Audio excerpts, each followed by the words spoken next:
Hello, good evening. Myself Dr. Bhanu Mishra. I am a consultant nephrologist in BLK Max Hospital, Delhi. आज हम यहाँ पे एक बहुत ही इंपॉर्टेंट टॉपिक को लेकर आए हैं और वो एक टॉपिक है न्यूट्रिशन से रिलेटेड। एंड न्यूट्रिशन हमारे किडनी की बीमारी में बहुत इंपॉर्टेंट रोल प्ले करता है और इसे हम 3 मेजर इंपॉर्टेंट पार्ट्स में कन्वर्ट करेंगे। पहला जो है वो है सीकेडी का। जब तक हमारी kidney different stages of CKD में प्रोग्रेस कर रही है तब हमारी न्यूट्रिशन का हमें कैसे ध्यान रखना चाहिए। दूसरा पार्ट हम कवर करेंगे जब पेशेंट हमारा ऑलरेडी डायलिसिस पे आ चुका है तो उसे अपने न्यूट्रिशन में क्या बदलाव लाना चाहिए। और तीसरा हम कवर करेंगे जब पेशेंट ट्रांसप्लांट यदि किडनी का करा लेता है तो उसके बाद उसे कैसे करेंगे। तो जब हम डिफरेंट स्टेजेस ऑफ सीकेडी में हैं तो उसमें बहुत इंपॉर्टेंट हो जाता है कि हम हमारे डाइट को 3 डिफरेंट पार्ट्स में बांटें। पहला, सॉल्ट रिस्ट्रिक्शन। सॉल्ट रिस्ट्रिक्शन बहुत इंपॉर्टेंट है और डिफरेंट टाइप्स ऑफ सॉल्ट्स आज की डेट में अवेलेबल हैं, जिनमें लो पोटेशियम सॉल्ट्स जैसे सेंधा नमक, काला नमक, ये सब बहुत आजकल कॉमन हो गया है। तो इन सब चीज़ों में हमें ये ध्यान रखना ज़रूरी है कि इनमें पोटेशियम इंटेक जो कंटेंट होता है इनका वो ज़्यादा होता है और यदि आपका पोटेशियम बढ़ता है या आप ऐसी दवाइयों पे हैं जिससे आपका पोटेशियम बढ़ सकता है तो इन नमक को लेने में आपको सावधानी बरतनी चाहिए और ओवरऑल ये ध्यान रखना चाहिए कि हमारा नमक हम अपने खाने में कम रखें। नमक खाने में कम रखें, ये एक बहुत कॉमन लाइन है जो आपको हर फिजिशियन बोलेगा, लेकिन प्रैक्टिकल नगेट्स की बात करें तो इसमें आपने ये ध्यान रखना है कि जो हम ऊपर से स्प्रिंकल करते हैं सॉल्ट, एटलीस्ट उसे सबसे पहले अवॉइड करें। जैसे आप अपनी सैलेड में या दही में या किसी और चीज़ में स्प्रिंकल करते हैं सॉल्ट को, सबसे पहले उसे अवॉइड करना शुरू करें। देन आप जब इसे अचीव कर लेते हैं तो उसके बाद जो नेक्स्ट स्टेप होता है वो ये है कि आप अपने सिर्फ दाल या सब्जी, जिसे हम करी कहते हैं, उसमें ही आप सिर्फ सॉल्ट डालें। अपनी ब्रेड बनाते वक्त, रोटियां जैसे हैं या फिर चावल हैं, उन्हें बनाते वक्त कोशिश करें कि उनमें सॉल्ट अवॉइड करें। तो ग्रेजुअली यदि आप सॉल्ट को फेस आउट करेंगे तो आपके लिए आसान हो जाएगा। अब कितना सॉल्ट डालें, इस पर भी एक सवाल सबका आता है। तो आमतौर पे एक छोटी टीस्पून को लीजिए, नमक उसमें भर के उसे फ्लैट कर दीजिए। जितना उस गहराई में जितना नमक आता है, जिसे हम मोटा मोटा 5 ग्राम कहते हैं, उतना नमक आपने दिन भर में खाना है।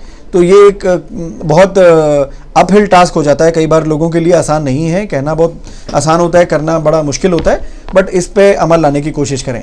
और ये जो नमक रिस्ट्रिक्शन का पॉइंट है, ये ऑलमोस्ट तीनों स्टेजेस, तीनों टॉपिक्स जिस पे हम आज बात करने वाले हैं, सीकेडी, डायलिसिस पे या फिर ट्रांसप्लांट, तीनों में ये सेम बात वैलिड रहती है।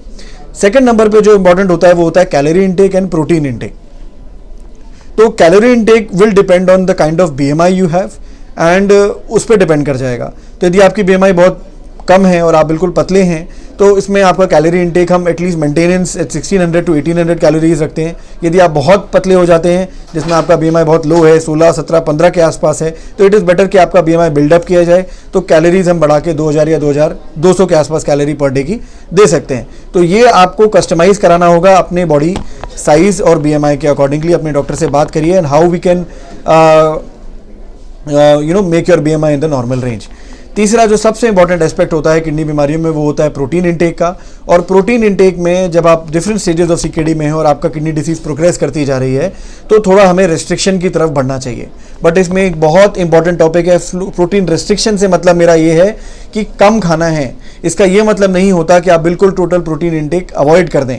कई बार बहुत सारी डिफरेंट वेबसाइट्स पे या डिफरेंट व्हाट्सएप फॉरवर्ड्स पे आप देखेंगे बहुत सारी रीनल डाइट फॉरवर्ड की जा रही हैं जिनमें बिल्कुल प्रोटीन रिस्ट्रिक्शन कर दिया गया है। ये एक्चुअली काउंटर प्रोडक्टिव हो जाता है, जिससे आपका मालनरिशमेंट होती है और प्रोटीन बॉडी से बिल्कुल मसल मास आपका कम हो जाता है। इससे आपकी इम्यूनिटी पे भी फर्क पड़ता है और इस तरह का प्रोटीन रिस्ट्रिक्शन किडनी के लिए भी बहुत फायदेमंद नहीं है। तो जो वैलिड डाइट है उसमें यह है कि आप अपना प्रोटीन रिस्ट्रिक्ट कम करें 0.6 to 0.8 ग्राम पर केजी के हिसाब से। तो यदि 60 किलो का आदमी है तो करीब मोटा मोटा 40 ग्राम प्रोटीन आपको दिन भर में लेना है। तो यदि आप वेजिटेरियन हैं तो बहुत ज़्यादा नहीं घबराइए, आपको अपने डाइट में बहुत चेंजेस की ज़रूरत नहीं पड़ेगी। दाल और जो हमारे प्रोटीन इंटेक के कंटेंट होते हैं जैसे छोले, राजमा, पनीर, ये सब, सोयाबीन, इनको बहुत ज़्यादा रिस्ट्रिक्ट मत करिए। ओकेजनली आप ये हाई प्रोटीन डाइट भी ले सकते हैं और दिन का थोड़ा बहुत दालें ये भी खाना आपके लिए ज़रूरी है। यदि आप इसे बंद कर देंगे टोटली तो मसल ब्रेकडाउन तो होगा ही, उसके साथ साथ आपकी इम्यूनिटी भी कम होने लग जाएगी क्योंकि proteins are building block of the body. तो ये एक इंपॉर्टेंट एस्पेक्ट है। जैसे ही आप डायलिसिस पे आ जाते हैं, आपकी किडनी इतनी डैमेज होती है कि आपके डॉक्टर ने आपको डायलिसिस के लिए रेकमेंड किया है, तो यहाँ से प्रोटीन रिस्ट्रिक्शन बिल्कुल अपोजिट वे में चला जाता है। इसमें उल्टा होता है, इसमें आपका प्रोटीन इंटेक बहुत बढ़ाना आपको आवश्यक हो जाता है क्योंकि ऐसे केस में आपका प्रोटीन जो है वो थोड़ा आपका डायलिसिस में भी लॉस होता है और अब आपका क्योंकि मसल मास आपने रिस्ट्रिक्शन इतने समय से किया हुआ था तो वो वीक होता है। तो ऐसी सिचुएशन में प्रोटीन को बढ़ाना चाहिए। मैं तो यूजुअली अपने पेशेंट्स के लिए ये रेकमेंड करूंगा कि वो अपने प्रोटीन को एज मच एज पॉसिबल बढ़ा सकें। यदि आप दिन का कुछ एग्स खा सकते हैं, नॉनवेज खाते हैं तो नॉनवेज ले सकते हैं, और अपने वेजिटेरियन के तो हर तरह के प्रोटीन को आपने ओपन कर देना चाहिए, उनसे आपको बहुत ज़्यादा हार्म नहीं होगा।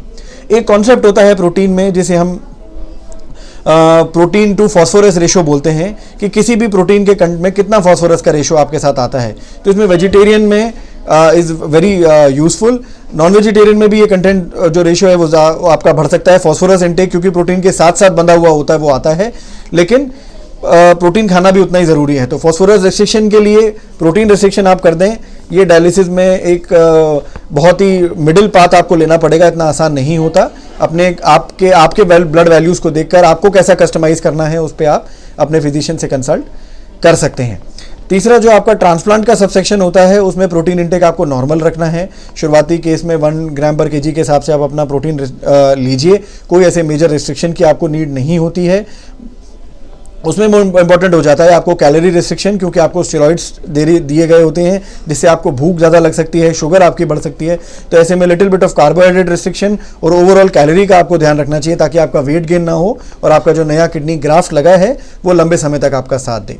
तो ये था डिफरेंट स्टेजेस में प्रोटीन का रिस्ट्रिक्शन, डिफरेंट स्टेजेस में आपकी कैलोरी का restriction based on your BMI, और across the stages salt restriction तो इंपॉर्टेंट हो ही जाता है। तो ये थी कुछ बातें। जहाँ पे भी आपका फॉस्फोरस यदि आपका बढ़ा हुआ मिलता है तो उसको आपको काउंटर करना चाहिए। जो 3-4 इंपॉर्टेंट एस्पेक्ट्स हैं वो ये हैं, किसी भी कैंड फूड या जो बेवरेजेस होते हैं उनको अवॉइड करना चाहिए, क्योंकि उसमें फ्री फॉस्फोरस होता है और उसके एब्जॉर्प्शन बहुत तेज़ी से होता है, और डायलिसिस में भी ये फॉस्फोरस कई बार नहीं निकल पाता है। तो ये बहुत इंपॉर्टेंट एस्पेक्ट है कि आप कैंड फूड और इन सबको अवॉइड करें। फ्रेश फ्रूट्स, फ्रेश वेजिटेबल्स, इनको आपको प्रेफर करना चाहिए।